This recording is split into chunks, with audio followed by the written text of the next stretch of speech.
Как понять, есть ли у вас команда или нет? Как собрать идеальную команду? Можно ли сделать командомер, чтобы оценить текущий уровень командообразования в вашей организации? Мы рассмотрим 5 аспектов создания эффективных команд, развития при решении задач управления изменениями. В конце видео я расскажу, как можно оценить вашу команду. Так что посмотрите видео до конца.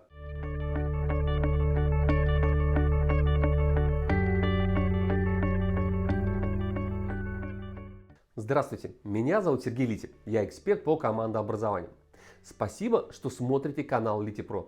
Подпишитесь на канал, чтобы поддержать его развитие. Поставьте лайк этому видео и сделайте его репост, если оно вам понравится. Нажмите на колокольчик, чтобы быть всегда в курсе новых выпусков. Напоминаю вам, что вы можете написать вопрос в комментариях под любым видео, и я на него обязательно отвечу.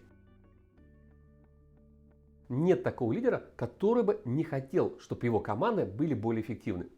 Особенно при развертывании бережливого производства, системы управления проектами, 6 Sigma, или любой иной системной трансформации. При этом, как многие иные понятия, например, лидерство, вовлеченность сотрудников, такое операционное определение, как команда, имеет массу различных трактовок. Давайте сначала определим, при наличии каких элементов группа людей может стать полноценной командой. Когда я прошу слушателей моих тренингов дать отличительные черты команды, все отмечают, что главной характеристикой является единство целей. И это правильно.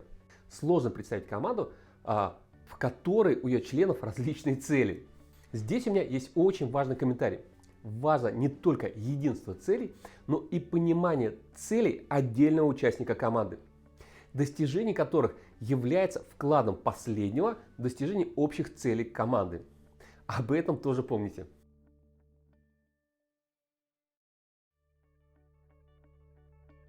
О чем вспоминают реже? Давайте представим такую ситуацию. Два члена команды оба искренне разделяют цели. Например, заработать деньги. При этом для одного участника честность отношений с клиентами является важнейшей ценностью в работе. Другой член команды так не считает. Он допускает возможность нечистоплотности при взаимодействии с клиентами. При наличии схожих целей у этих двух людей вряд ли у них сформируется эффективная команда. Важнейшим элементом высокоразвитой команды являются единые ценности. Именно это раскрывает в полной мере потенциал команды, позволяет приблизиться ей к идеальному состоянию. Ценности команды в различных компаниях могут отличаться. Они определяются корпоративной культурой и этапом эволюционного развития организации. Ценности в стартапе и в зрелой компании могут быть разными, и команды могут строиться на разных принципах. Третьим элементом высокоэффективных команд, о котором я хочу рассказать, является наличие единых правил взаимодействия. Представляете команду, работа в которой хаотична, ответственность не определена, процессы не выстроены. В такой команде будет много потерь. Закладывается база для разрушительных конфликтов. Командное взаимодействие может строиться на различных принципах. Например, это Agile, Scrum, бережливое производство, Kanban или процессное управление, и тому подобное. Правила не всегда могут быть описаны, но во многих случаях принципы взаимодействия в команде могут носить негласный характер. Но в любом случае можно их осознать, понаблюдав за командой. Единство целей, ценностей, правил – важнейшие элементы, но не единственные. Чего же не хватает? Интересно, что бы ответили вы? Пока вы думаете об этом, у меня к вам просьба. Подпишитесь на канал, поддержите его развитие. Поставьте лайк и сделайте репост этому видео, если оно вам понравилось. Нажмите на колокольчик, чтобы не пропустить новые видео. Напишите вопрос в комментариях, и я на него обязательно отвечу. А мы двигаемся дальше.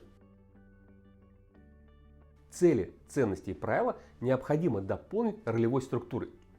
Отчасти реализуемые роли могут отражаться в правилах, но лично для меня это все-таки отдельный элемент команды.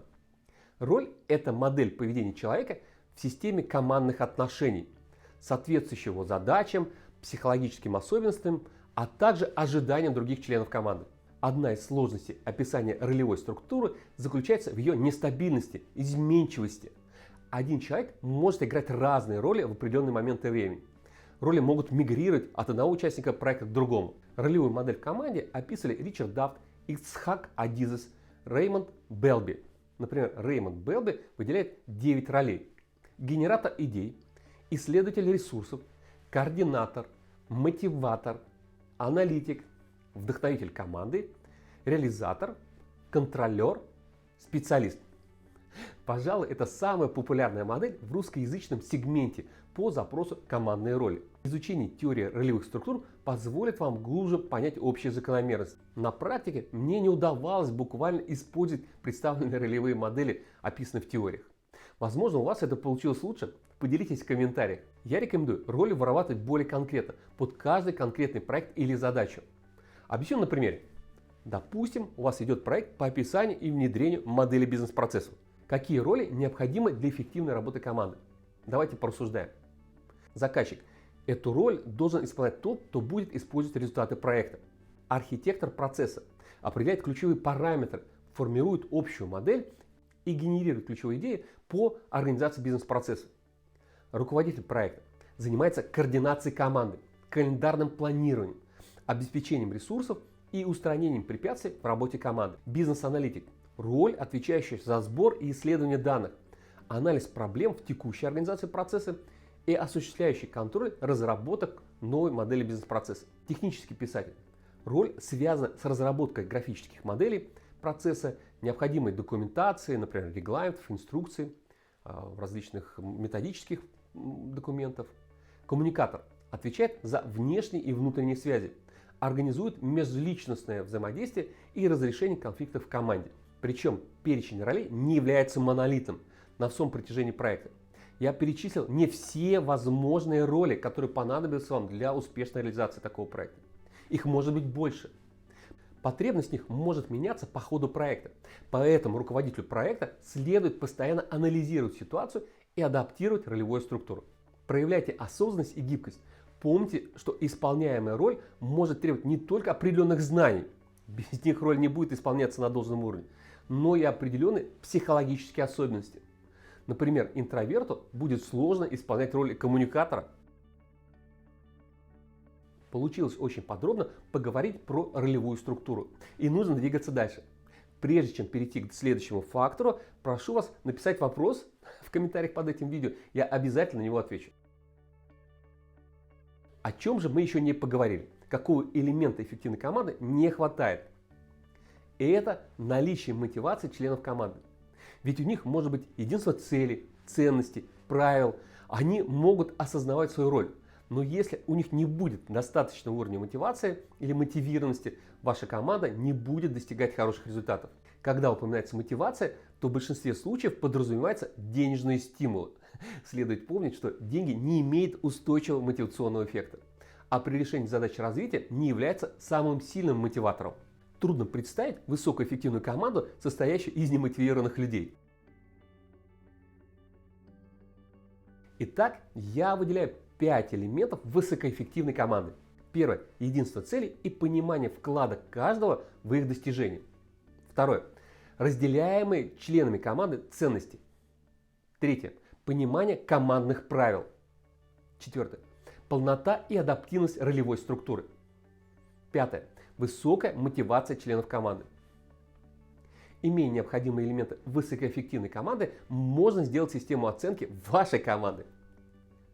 Она может строиться на групповом обсуждении или сборе данных по оценке отдельных членов команды. Для этого можно использовать, например, анкету, в которой указывается ряд утверждений. Давайте посмотрим на них. Первое. Члены команды понимают свой вклад в достижение общих целей, которым они привержены. Второе. Члены команды разделяют общие ценности, которые однозначно сформулированы. Третье. Правила работы команды сформулированы и все их придерживаются. Ролевая структура по проектам описывается и под нее подбираются способные люди. Пятое. Члены команды проявляют свою замотивированность, активно участвуют в решении задач для достижения целей проекта. Если утверждение полностью соответствует вашей ситуации, то делайте отметку «да», и это соответствует 3 баллам.